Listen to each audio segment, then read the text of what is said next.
Hey y'all, it's January the 29th, 2016, and I'm talking to a pretty specific bunch of y'all out there, and I know you're out there. All right, so I know that you're hearing this somewhere out there.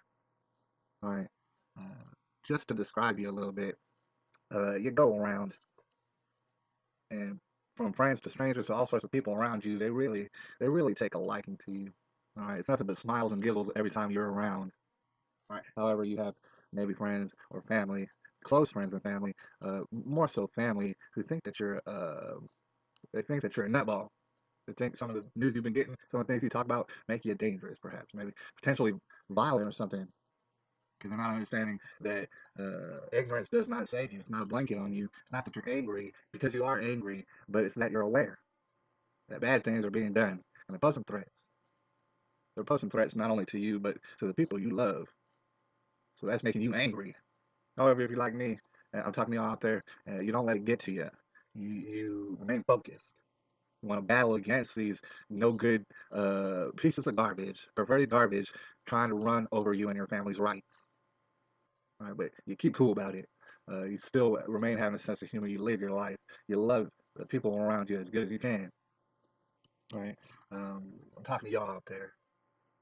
And what I want to say is, in regarding to the Lavoy Finicum situation. Now, this is an elderly man, getting close to elderly at least. And he seemed to be very wise, very giving, very generous, very of the earth type of a dude. Right. And one thing you notice is that he would spend the night outside in the dead of winter in Oregon just to keep women and children in his building safe. Now, the reason for this is because when you have a warrant from the FBI, chances are they will fucking swat you in the middle of the night, kick down the doors, right? Get you in bed. It doesn't matter if you're naked. You got semi-automatics all up in your face from out of nowhere. All right, so that's why he spent the night outside and everything. All right. We fall into a group together. We can be categorized together, and that a lot of us see things coming as far as being in prison, as far as being tortured, as far as being basically just hated on. It's been written in the Bible. All right. We can see it coming. All right. We know that these things are bad stuff. Certain outcomes are very bad. For instance, the boy Finnegan spoke openly about not ever wanting to go to see a jail cell ever. Never ever wanting to see a jail cell. Now, if this comes from a person who's not a criminal, then you can understand why a person who's not a criminal would have no reason to want to see a jail, especially considering all the bad things you hear about jail. But I'm here to talk to y'all about a couple things. Number one being included is that it does say you're going to go to jail. And personally, I'm not in a jail right now. Like technically, the world is a jail, and I understand that it very much is. Your mind can be a jail, right? However, even still, you still don't want to be placed in an actual jail because that's like even worse. It's like a jail inside of a jail. So I know you don't want to go, but the thing is, I like to tell people you got to wrap your mind around going. Sometimes when it comes up, I'm talking with someone about this.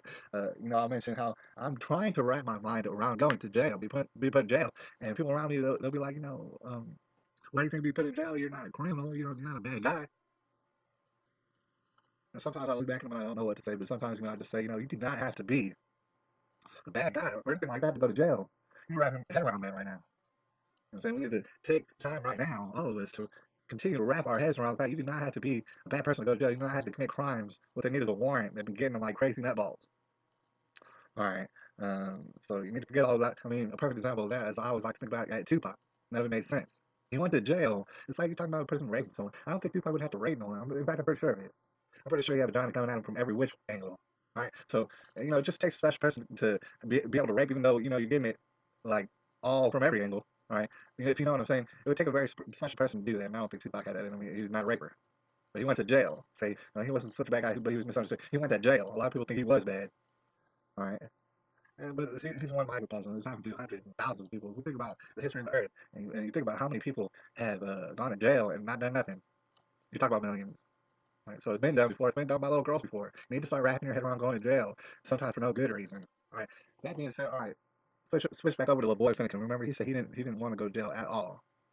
All right. He said it on camera a few times, and I respect that. We're gonna have to respect that as being his choice. Thing is, when you watch the video, you'll see a whole list of bizarre behaviors coming from Lavoy Finnegan, who's the driver of that truck. A whole bunch of bizarre behaviors. You might say, well, I mean, if any one of us were put in that position where we're under all sorts of FBI guns and stuff everywhere, we might not be able to react as good as we want to. We might freak out. We might make the wrong decisions. And that's true. I don't know. Maybe I would make a wrong decision under that kind of pressure, under all the guns being pointed at you, or in the helicopters and all that. I might make the wrong decision at that point. It's kind of important that you strategize and think about that sort of stuff beforehand. That way you might have an idea of what to do and not to do bizarre, weird stuff, which is what took place on that video. But I do want to point out this. You need to think about this as well. If you ever read Sun Tzu, that little book, The Art of War, I mean, you find, I mean, basically it's going to blow your mind. It's going to be hard to read. It's filled with all sorts of brilliant stuff about, how to win war. And one of those things that it talks about is the fact is, when it comes to a battle, and you can consider everything out here a battle. When it comes to a battle, you either win or you lose. And this is before you ever see the battlefield, right? So you either won or you lost before you even made it to the battlefield. You just don't know yet. All right, so that being said, let me describe this situation. This took place before the videos started rolling. And this is what absolutely took place. You have Lavoy, and he's hopping into a truck, and he's going to go to this place. As you might already be aware, there was like 100 people at a town hall or whatever, and they were going to get educated on taking back their county or whatever. They were going to get educated. All right, so Lavoy gets into a truck. Now, it's very public that he has a warrant out from the FBI for his arrest. Imagine you're Lavoy in this situation, or I'm Lavoy. Imagine one of us as being Lavoy in that situation. You're about to drive in a truck down this long, long, long road to a place, and there's snow all around you. It's like nobody around you except snow. And you have Ryan Bundy and his little 18-year-old girlfriend. You have them saying, hey, let's ride with you, Lavoy. And I gotta say, that has to be at least close to the first bizarre incident of all the incidents that's gonna take place that's gonna lead to Lavoy's death. Right? You got Ryan Bundy and his 18-year-old girlfriend saying, hey, let's ride with you.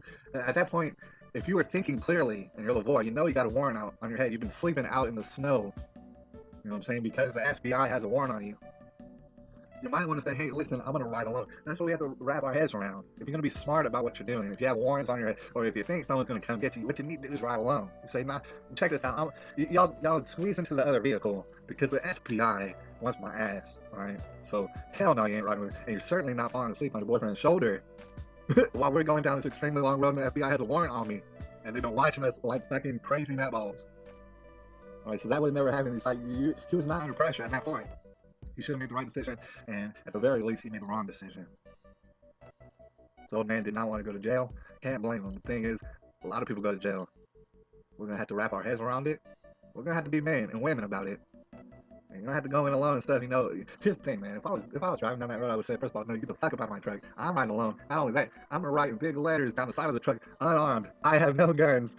Please, please, is what I would write down the side of that truck. None of this took place. Hey, I'm sorry to have to share that with y'all, but you know what I'm saying, these are things to think about. You need to think about them right now. January 29th, 2016.